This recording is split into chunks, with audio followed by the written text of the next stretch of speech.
Hello guys, so I was able to find a way to present this in a better lighting. Um, so I am going to be presenting Pisiform and Triquetrum in one video, okay? Because this one works better for me if I put the video under 5 minutes, okay? So the Nabi Pisiform is an attachment site for the flexor carpi ulnaris. This is very um, important landmark, okay? So in your actually I'm just gonna use this is the palmar surface. Palmar meaning is this, okay? It's the surface here, and dorsal is the surface, okay? So the pisiform is here. You see the ulnar, this is the styloid process. Just go a little distal and you see the flexor crest. Okay, so you locate the flexor crest of your partner wrist, then slide over to the pinky side of the crest. Okay, move slightly distal to the crest, rolling your thumb pad in small circles. Explore under the thick tissue of the palm of the nugget-like pisiform. Okay, so possibly flex the wrist and notice how the pisiform can be wiggled from side to side. Extend the wrist and observe how it becomes immobile. Okay, this immobility is due to the tension created by a flexor carpi ulnaris tendon. Then ask your partner to actively adduct her wrist. So can you feel the tendon of flexor carpi ulnaris as it comes down the medial wrist and attaches to the pisiform? Okay, so you have the image here of the palmar. Okay, and we have the dorsal of the right hand with the wrist in neutral, trying to access the triquetrum here. Okay, so I'm gonna go ahead, so just look at that image. Okay, so I'm gonna go ahead and read the image here.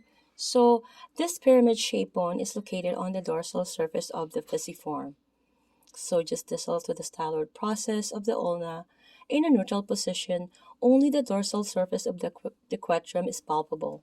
However, abduction shifts the triquetrum so it is accessible to the wrist ulnar surface. Okay, so I'm gonna have to read this area here. So having the therapist in any position with the palm of your partner's hand facing away from you. So you locate the styloid process of the ulna, slide distally, noting a slender ditch.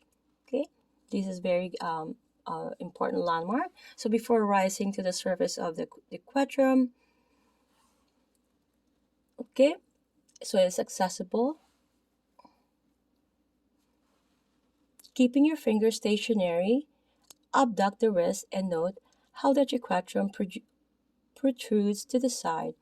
Adduct and feel. I think I need to sit down. I'm sorry, guys.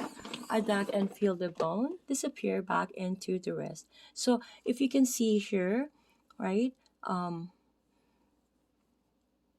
it's really challenging to locate this, but all of them you can be able to access them.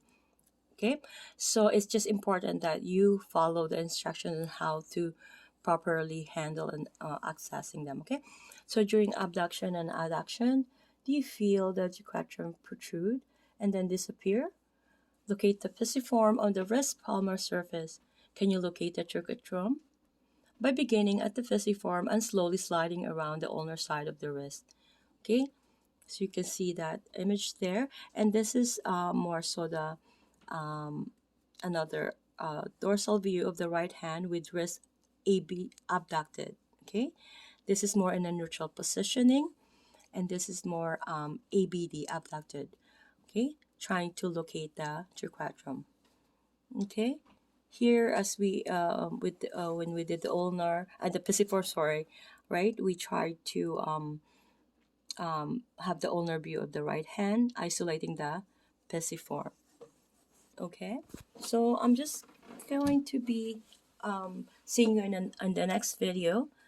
And the next topic will be hammock and perhaps scaphoid. See you guys.